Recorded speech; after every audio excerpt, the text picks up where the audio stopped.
Alright, so the type of yarn that I use is Red Heart, and I get it from Walmart. It's very cheap. They have a medium bundle, and they also have like a very large bundle. So the type that I'm using today is the medium bundle.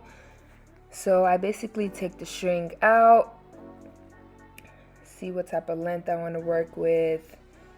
I like to wrap the yarn around my big toe, and I basically keep going in a circular motion until I reach like my desired amount. Now this position could be dreadful at times, which is why I'm going to show you a more effective and comfortable way to do this while standing up instead of laying down and, you know, hurting your back or whatnot. So I go ahead and cut it. And there you have your first little batch. I usually do more than this in one sitting, but since this is just a demonstration, I'm just gonna show you a little bit.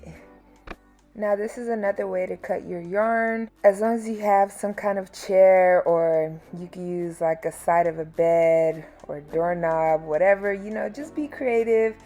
Now that we have our yarn cooked up, let's get into it.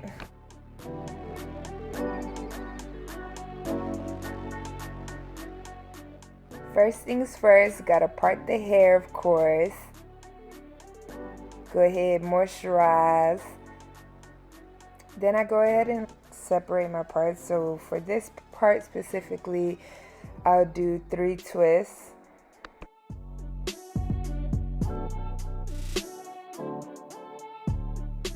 For the front part of my hair, I like to put jam with just a dab of edge control. It's time to go ahead and start the twist.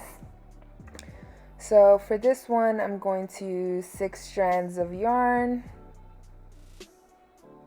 Then I separate it in half. Then I basically loop it together to where it looks like this. So I place the middle part of the loop underneath my hair, separate my real hair in half. Then I grab the middle section of the yarn with some of my hair, and I begin to braid.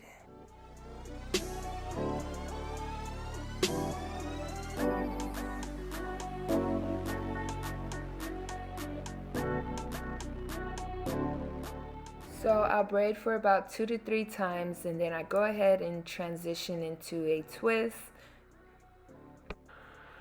Yarn twist is very similar to the way that you do Senegalese twist. It's basically a 2-strand twist, but there's an emphasis on twisting the twist. You have to make sure that you twist the twist. You cannot just be doing it anyhow now, because then it's going to be looking interesting and you're going to be upset. At the end of the twist, I'm going to tie a knot. From there, I'm going to snip, snip. Now the last step is to burn the tip. You can either wait until you finish all your yarn twists to burn all of them, or you do it as you go. For me personally, it's easier when I burn them as I go.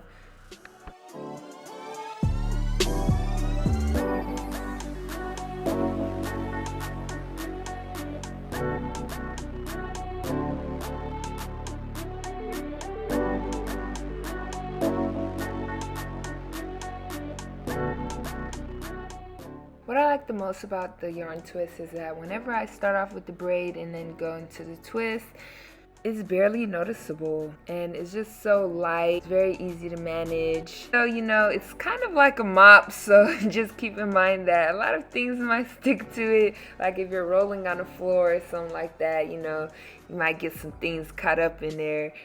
So this is the finished look. Get into it, get into it. Another thing that I love the most about yarn twist is that it's very easy to style and manipulate because it stretches. Tonight is my night. You know we better turn it up. Better call my girl like right now.